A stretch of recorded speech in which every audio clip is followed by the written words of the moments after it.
Soy Meleita Salomón. Conozco a Nelson desde hace más de 15 años.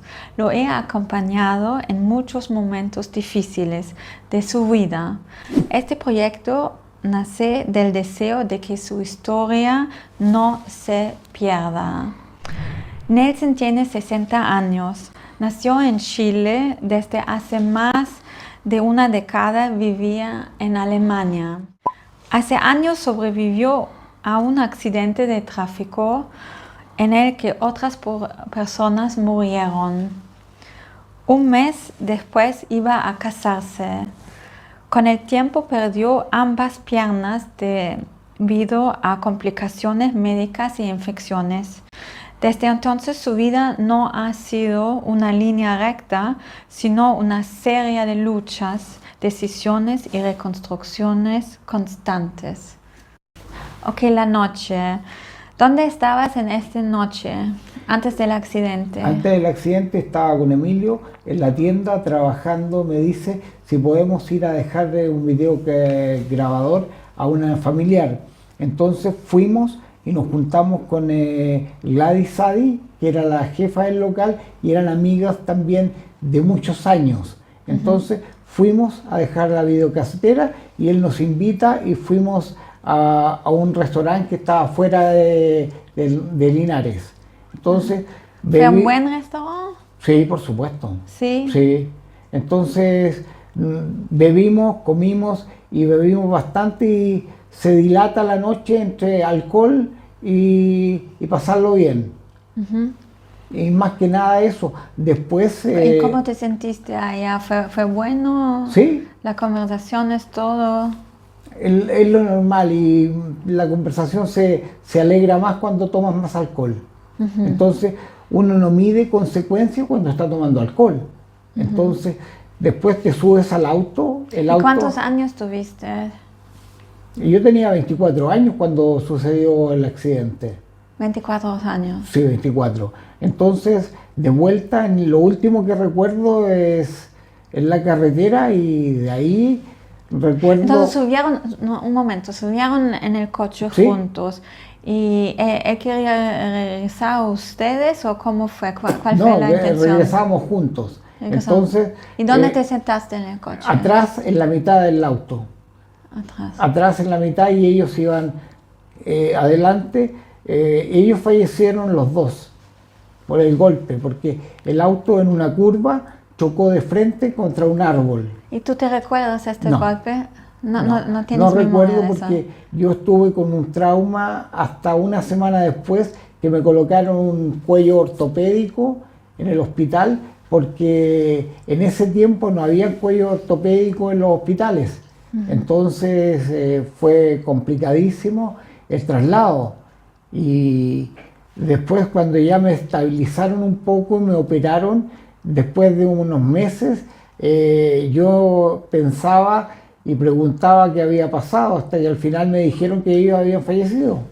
¿Eso fue semanas atrás? Meses. ¿No te contaron eso antes? No. ¿Y no preguntaste? Preguntaba, pero decían que estaban en estado grave. Pero al final uno se da cuenta.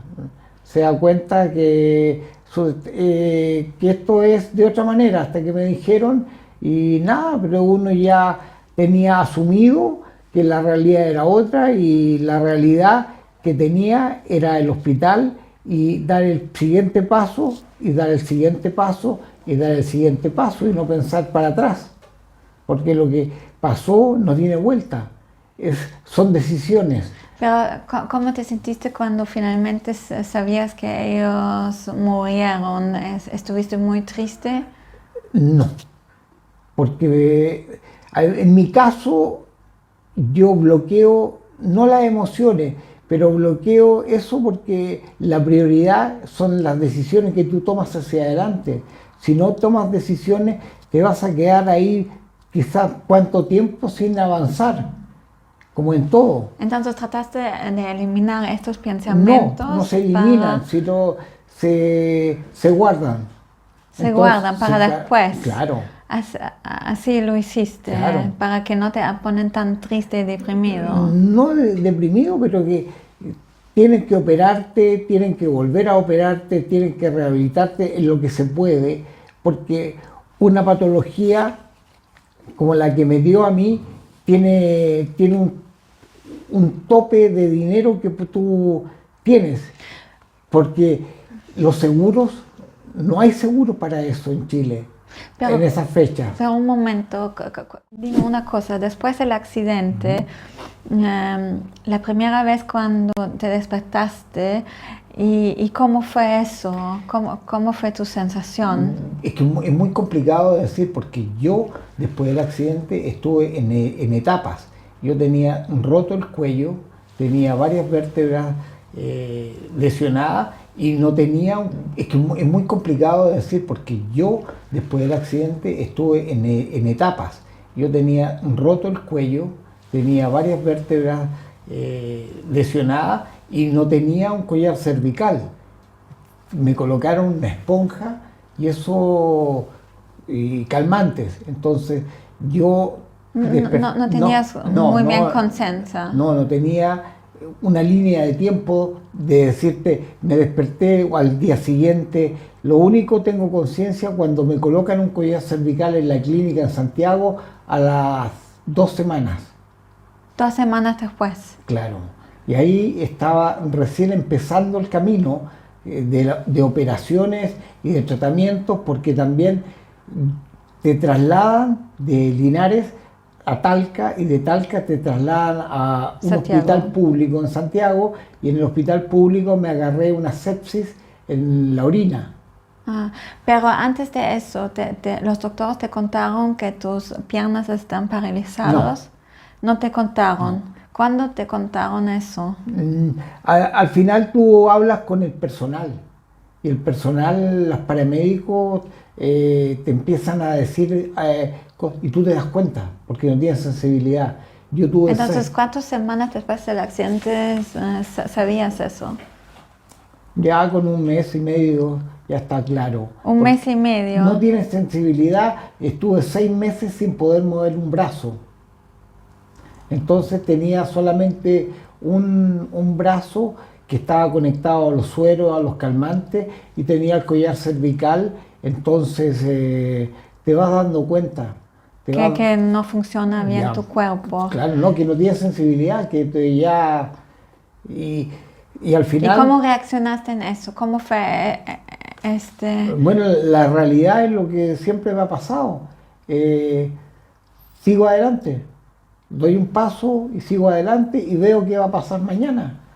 Entonces, cuando la gente o los doctores te dijeron eso, pensaste inmediatamente, ok, no, lo voy a luchar, lo voy a seguir luchando en la vida, ¿o cómo fue? No, lo primero fue, me acuerdo muy claro de una paramédico que me dijo, esto va a pasar contigo porque tú ya no vas a volver a caminar. Entonces, yo tenía esperanza en aquellos años de poder pararme con órtesis, prótesis, pero me dijo tampoco, tus lesiones son lo que son. Eso te dijo el paramédico como 6 semanas después del accidente. Claro, ya estaba en Santiago. Entonces uno tiene que asumir que te queda un trayecto muy largo y yo voy de acuerdo a cómo vas viviendo, vas ejecutando. No funciona un plan, el plan es día a día. El plan fue día a día. El plan es día a día y todo es... ¿Te recuerdas a este paramédico? ¿Era amable? ¿Te ayudó mucho en ese...? No, eran personal de una clínica, pero como te digo, ese tiempo es en la primera etapa que te ayuda, pero cuando se acaba el dinero tienes que volver a la realidad, que son los hospitales públicos. Y los hospitales públicos uno sobrevive y sobrevive gracias a la familia. O sea, si no tienes familia estás jodido, no tienes mucho que hacer porque no tienes los medios, no están los recursos y lo principal no está la parte técnica, tener cojines especiales o sillas de ruedas. No, tienes que ver lo que tienes y en base a eso fue muy básico. adaptarse. Esa es la realidad de que estamos hablando de 1989 cuando sucedió el accidente. Entonces no había la técnica que hay ahora en que te miden las presiones al sentarte, entonces es prueba y error.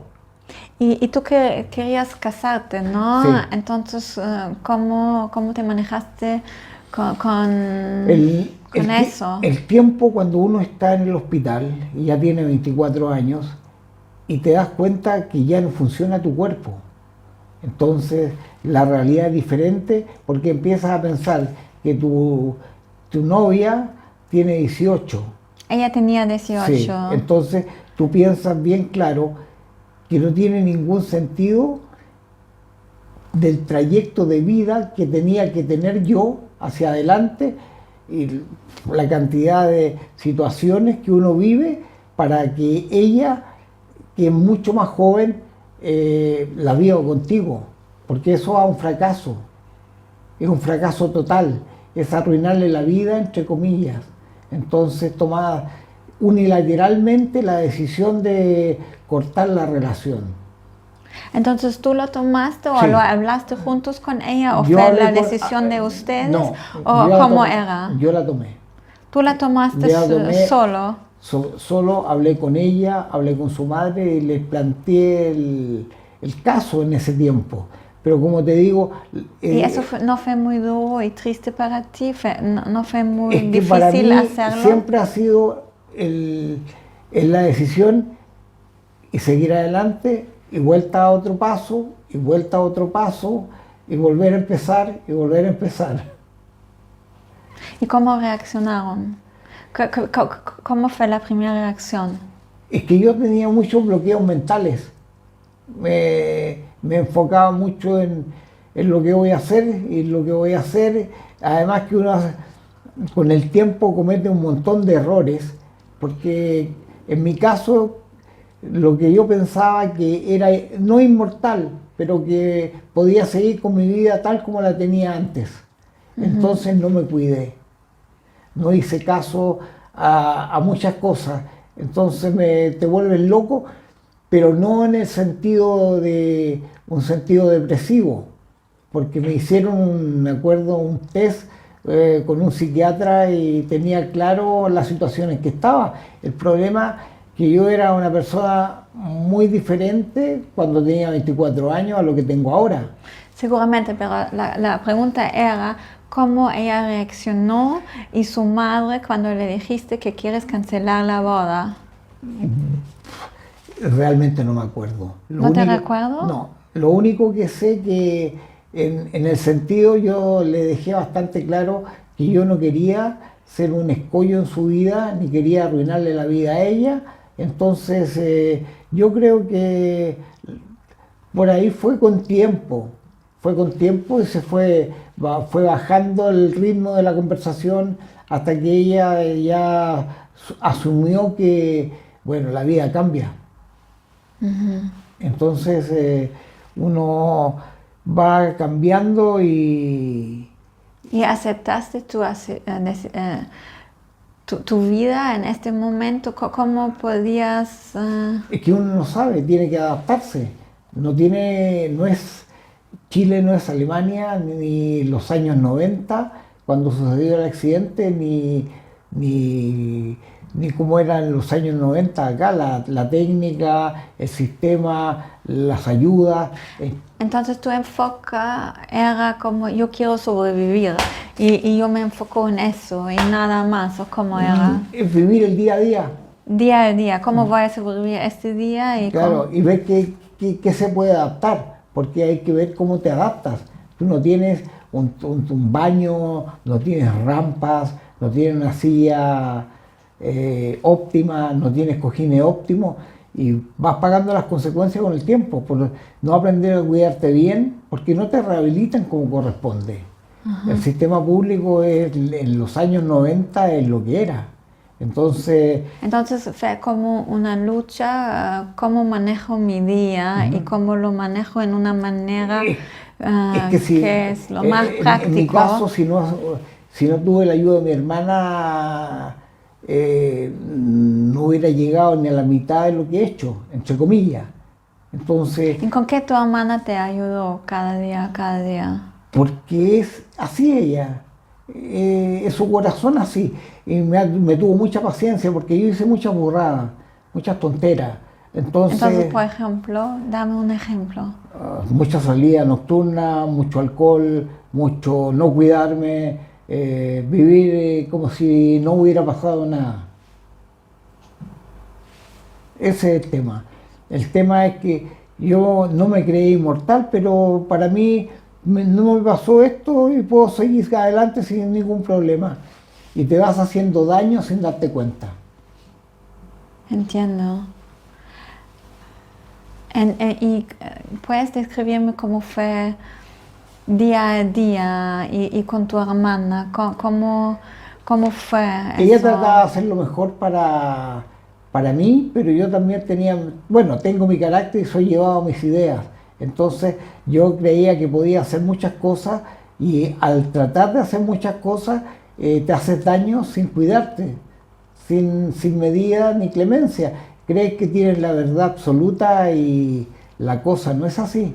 Te vas haciendo daño y vas acumulando daño en el cuerpo hasta que te empiezas a tener heridas y empiezas a sufrir de otro tipo de condiciones producto del daño que te hace en forma inconsciente. Entonces no te cuidaste también, no te cuidaste. No. Y ella trató de ayudarte que te vas a cuidar mejor. Sí, pero tampoco se puede pedir muchas condiciones. ¿Por qué? Porque es caro. Un paciente en silla es un paciente caro. No es un paciente barato. Si tú lo que cuesta una silla de ruedas acá ahora, en los años 90, es más caro. Entonces, ¿cómo se manejaron con el dinero? ¿Cómo fue eso? Bueno, es complicado el tema del dinero porque es muy jodido porque el Estado no te ayuda mucho. Entonces mi hermana... ¿Y el tratamiento tú tienes que pagarlo solo o es público? ¿Cómo es? El sistema público en aquellos años no es una ayuda, es lo que hay, es lo que hay en un hospital. Por ejemplo, si tienes una cama, son hospitales muy antiguos, la cama no tiene colchones antiescaras. Entonces los medicamentos son lo que hay, las comidas son las básicas, entonces los medicamentos son los básicos y vas sobreviviendo. Entonces necesitaban un apoyo. El Estado no te da lo que te da porque no tiene el dinero y tampoco se va a preocupar de uno de millones. Estamos hablando en ese tiempo y siempre ha habido un 10% de personas con discapacidad en Chile. Entonces, ¿quién te ayudó con las finanzas? En parte mi hermana. Tu hermana. Claro. Entonces, no le puedes pedir mucho a lo que va dando el Estado. El Estado te entrega lo mínimo. Entonces, tu hermana trabajó mucho en este tiempo Sí, sí. Para tratar de darte mejor servicio en el hospital o mejor medicina o cómo era. No, es que, a ver, tú estás en un servicio público que te entrega unas cosas. Hay, por ejemplo, tú puedes en forma externa comprar un cojín, un cojín, pero no es lo ideal porque nadie te enseña la técnica que el cojín tienes que medir la presión para que no te haga daño. Entonces uno prueba y error ¿Y para qué necesitabas un cojín tan especial? Porque la presión al sentarse en mi condición de mi cuerpo me hizo daño hasta que tuve muchas heridas y eso me llevó a las amputaciones. Pero ¿por qué tuviste muchas heridas? ¿Porque te tenías que estar echado por mucho tiempo? Claro, ¿O fue uno trata de hacer una vida normal y al hacer una vida normal llevas tiempo sentado y tú no te das cuenta del daño que acumula la piel. Entonces, ¿cuál fue la primera herida? El decúbitus.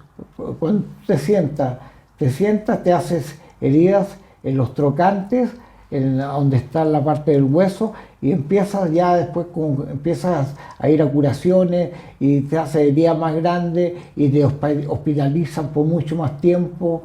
Entonces, en la primera fase, después del accidente, ¿cuánto tiempo te quedaste en el hospital? 8 meses, 8 meses. la primera vez. Y en estos 8 meses solamente recuperaste del accidente, ¿sí? Un poco la movilidad, volver a las calles, volver Con una silla de ruedas, no claro, podías caminar. No, obvio. Pero tuviste todavía tus piernas. Claro, y lo otro importante es que uno, en mi caso, salir a la calle a que la gente te vea. Porque la primera gran vergüenza de las personas es esconderse. Que nadie te vea en silla de ruedas. ¿Eso tuviste tú también? Yo salí a la calle. Y salí en invierno. ¿Y cómo fue para ti que la gente te mirara? Es traumático porque te mira diferente la gente, siempre va a ser así. Entonces cuando uno es joven te causa repulsión que la gente te mire como una persona diferente. ¿Y una vez dijiste a las personas algo o te callaste? No, callado? Es que no saca nada con uno decirle, pues la gente es lo que es el reflejo de las personas cuando te ven, es el reflejo de lo que son ellas mismas. Entonces, y estás en una ciudad que no tiene rampa, que no tiene servicios con rampa, que no está preparada para ti. Entonces fue muy difícil para ti los primeros días con la silla de ruedas en la calle y te frustraste mucho cómo la gente te miraba y también manejarte allá en las calles. Claro, pero es que uno tiene que aprender. Estamos hablando fue el accidente del 89, el 90 y fueron pasando los años en diferentes etapas. Yo el año 2000 fue cuando caí y me amputaron. Pero antes de eso, tú cuando te saliste por primera vez en la calle con la silla de ruedas, ¿estuviste solo o tu hermana te acompañaba? No, me acompañó mi hermano en parte y después traté de moverme en las calles, pero muy complicado porque no hay rampas y tienes que aprender a cómo movilizarte en una ciudad que es una ciudad pequeña y es una ciudad vieja que no tiene la infraestructura para que una silla se movilice. Entonces en el comienzo no podías salirte sin alguien, siempre tenía que venir a acompañarte afuera. Es que hay que aprender, el problema es que tú tienes que aprender día a día, no es una cosa de un día o de otro, uno tiene que aprender. ¿Y cuánto tiempo necesitabas para...? Esto es un periodo de años. ¿Años? Claro. ¿Te demoró años salir con la silla de ruedas solo? No. ¿Cuánto tiempo después el accidente? Va tomando valor cuando va saliendo. Entonces vas adaptando tu sistema de vida a lo que tiene el entorno. Entonces vas aprendiendo cómo usar la silla en el entorno que tú tienes. ¿Y cuánto tiempo necesitabas por eso? Eso es bastante tiempo. Eso es porque unas calles son diferentes a otras, uno se va adaptando. Eso te puede tomar un año, depende el grado de movilidad que tú quieras tener. Entonces, y depende también, porque yo estuve 8 meses, el 89, después hubo un periodo de pausa y estuve después otro largo periodo que fueron 8 meses de hospitalización con heridas. Con heridas. Claro. Un momento. Primeramente 8 meses en el hospital, después regresaste a la casa. Sí. ¿Y cómo era vivir en la casa de nuevo con la silla de ruedas? Es complicado. Era complicado, pero en este momento todavía tuviste las 2 piernas. Sí, pero tienes frustraciones que son propias en parte de la edad, porque eres joven y te encuentras mentalmente en cierto sentido vulnerable porque quieres hacer cosas pero no puedes. Entonces ¿cuáles cosas te frustraron más? La movilidad. la movilidad. Claro. Que querías caminar de nuevo. No, caminar no, pero no te puedes mover. Esta esperanza de caminar ya... No, eso ya dejaste. No, esa es la realidad. Es como cuando me sucedió el tema de las amputaciones, son etapas. Entonces hay que dividir etapas. Entonces la realidad es una sola y hay que aceptarla. Uno ya acepta una etapa y sigue con la otra. Entonces la primera etapa fue que aceptaste que no vas a caminar más. Claro, y seguí con una vida, pero muy enfocada en mí mismo, muy egoísta, muy quería vivir. O sea, me gustaba la noche, me gustaba la fiesta, me gustaba beber con amigos. Entonces, ¿fuiste molesto con la vida que te pasó eso? No, a ver, no es molesto. Lo que en mi cabeza pensaba que yo no había pasado nada y que había que seguir con la misma rutina que tenía. Pero no podías porque no tuviste piernas. Sí, pero yo no me di entonces cuenta. No te viste. No, las piernas fueron después, pero yo no me limité a cuidarme, me limité a vivir la vida loca.